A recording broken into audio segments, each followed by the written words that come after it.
Hi everybody, this is Boogass Reviews, and today I'm going to be doing a review on what I think is the most controversial Marvel Legend ever made, the Marvel Legends Maximum Series Spider-Man figure. So before we take a look at the figure, let's go ahead and take a look at all of the numerous accessories that he comes with. So first up, he comes with a set of fisted hands. Up next, he comes with a set of open hands. You could also use these for wall-crawling hands. Up next, he comes with a set of thwipping hands. Up next, he comes with these thwipping hands with the web attachments on them, and these look fantastic. I might be displaying the figure like this because I think these look really good. The webbing is cast in this translucent plastic, and that looks very awesome. It has some really good sculpt detail to it. So yeah, I really love these hands in specific on this figure. Up next, he comes with these accessory holding hands and his webs. And these webs, just like with the thwipping hands, have an excellent sculpt detail to them. They're cast in that semi-translucent plastic, and that looks great.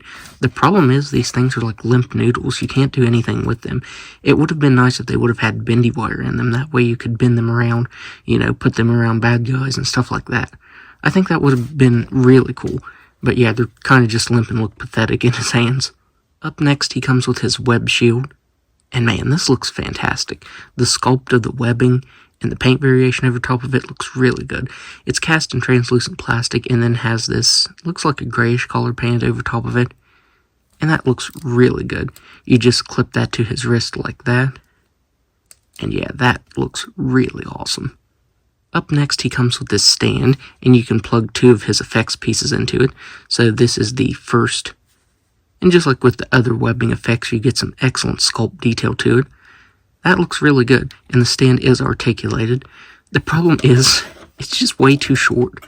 I wish it would have came up to at least his torso right there. I feel like that would have been really good. But yeah, it's down here at his hip, and I think that looks ridiculous. If it would have been a little bit higher, I think that would have been really cool to use for photography. But yeah, with it being so low, I just think it kind of looks dumb. You also get this web shot effect, which just like with the previous effect, has some really awesome sculpt detail to it, but still looks ridiculous. That actually looks horrible right there. Up next, he comes with this alternate wide-eyed head sculpt, and this looks really good. And this is the head that I used to attach the Spider Sense effect to, and that actually stays on there really well and looks really good on there. I think that'll look really good for action figure photography. That is a very awesome accessory. And finally, he comes with alternate Peter Parker accessories. You get the unmasked head and then the gloveless hands. And I feel like his hands look massive, especially when you compare it to like this. So yeah, I think they look kind of ridiculous. I like the color that the web shooters are cast in, that marbleized gray color.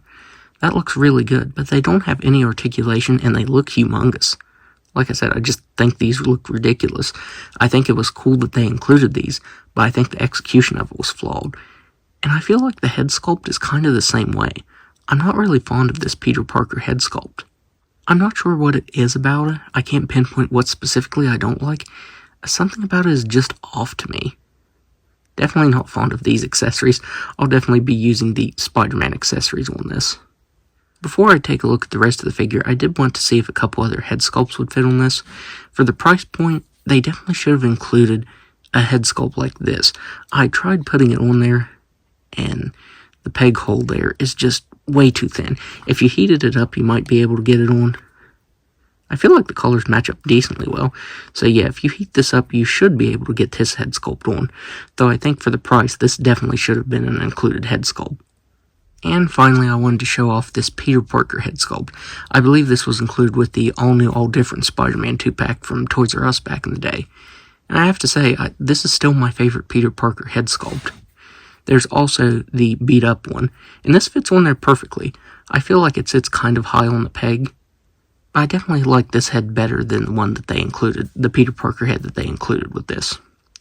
So now, let's go ahead and take a look at the rest of the figure. So taking a look at this head sculpt, I think this looks really good. It definitely reminds me of McFarlane's Spider-Man design.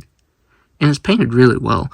I've seen some people get theirs and the web lines don't meet up, but the paint apps on mine look really good. I definitely would have preferred the web lines to be sculpted on, But I assume they're doing the just painted on lines, that way they can reuse this in the future, which doesn't really bother me because I think this is a really good body mold. As far as I can tell, it's all new parts, and it looks really good. I definitely wish they would have hit it with a bit of matte finish right here, more like what the biceps are, because right here on the torso and the lower arms right here, they are really glossy. But yeah, other than that, I think this figure looks really great.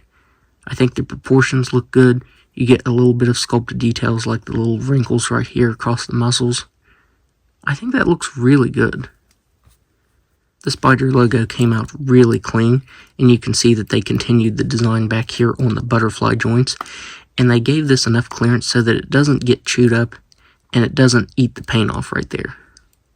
So that looks really good. That's one thing that I like about the shoulders and the hips on this figure. They gave them plenty of clearance, that way when you're getting him into a bunch of crazy poses, the plastic doesn't get chewed up. I have been guilty of pushing my Spider-Man figures a little too far and actually doing that.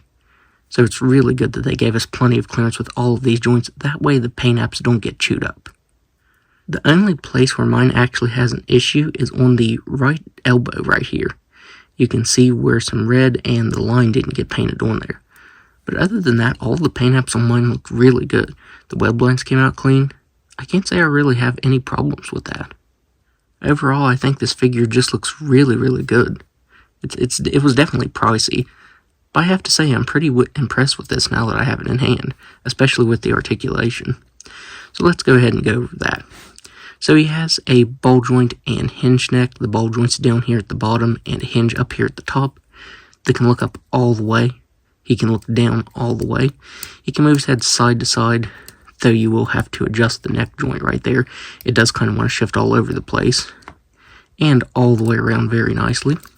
He has shoulders that can move all the way out. Very nice butterfly joints. They can move back that far and in that far. Let's move his arms like that. So in that far, so if you want to get him looking like he's swinging from a web with the accessory holding hands, you can do that. He has swivel at the bicep, double jointed elbows that can bend all the way in. On the gloved hands, you get swivel at the forearm that can move all the way around, and wrists that can move up and down and spin all the way around. And as I mentioned, on the ungloved hands, you don't get any articulation except for up here. For the price point of this figure, they definitely should have given that articulation. That's another complaint I have with this. He has this waist crunch and ball jointed diaphragm that can move back all the way. He can crunch forward just about all the way. I definitely wish he could crunch forward just a little more right there. He can move side to side, but it's a very crunchy joint here at the diaphragm. He can move all the way around. He has ball jointed hips that can do a complete split. He does have these drop-down hips, which I love that for Spider-Man figures, or just acrobatic figures in general. They definitely need those drop-down hips. He can kick forward all the way. He can kick back all the way. If you have the hips drop down like that, you can just move it all the way around. He has a swivel at the thigh, double-jointed knees that can bend back all the way, swivel at the shin that can move all the way around, ankles that can move up all the way, down all the way, very nice ankle rocker, and toe articulation that can move up that far. And one thing that I forgot to mention is he does have these hollow parts on the ends of his toes. Kind of weird they designed it like that. I definitely would have preferred if that was filled in with plastic. And he has peg holes here at the back. So now, let's do some size comparisons.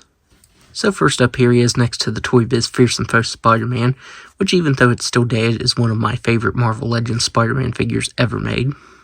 Here he is next to the Pizza Spider-Man figure, and this figure was great for its time, but it is definitely dated now. It's crazy in a decade how many advancements Hasbro has made with their Marvel Legends figures. From the articulation to the paint detail and proportions, this new one is definitely leagues better than that one. Here he is next to the super articulated retro Spider-Man figure. I believe this was from like 4 or 5 years ago. It's still a decent figure, but I think I'm definitely going to be replacing that old version with this new Maximum Spider-Man figure. Here he is next to the 2-pack Mary Jane figure with the updated head sculpt on, and I think Mary Jane is long overdue for a new figure. I think Hasbro could definitely do better on a new version of her. Here he is next to the Sandman Wave Green Goblin figure. Here he is next to the Walmart exclusive Venom. I think these two are going to look really cool in pictures together. And finally, just because he was sitting near my review station, here he is next to the Walmart exclusive Prowler figure. So overall, despite the price tag, I would definitely recommend picking this up. I think Hasbro did a really good job on this. I do feel like it could have been like $10 less, and I did have a couple nitpicks with it, like the no articulation on the alternate hands, or no wires on those really limp webs. But honestly, those are the only nitpicks I have with this figure. Other than that, I think it's really good. The articulation is top-notch. It's definitely the kind of articulation we need on a Spider-Man figure. You get a bunch of really cool accessories, and I think the paint is really good. You don't get a whole lot of painted details except for like the web lines, but all of those came out pretty clean on mine. I'm pretty happy with this. I definitely hope we see this mold reused in the future, which we probably will. I think this would be a really good body mold for a new Deadpool, and definitely Daredevil. Daredevil definitely needs to be on this body mold. So yeah, now that I have this figure in hand, it really surprised me at how much I like it. It's definitely one of the top 10 figures of the year for me. That's how awesome it is. So, that's my review. If you like this review, be sure to hit the like button and subscribe to my channel. Thanks for watching.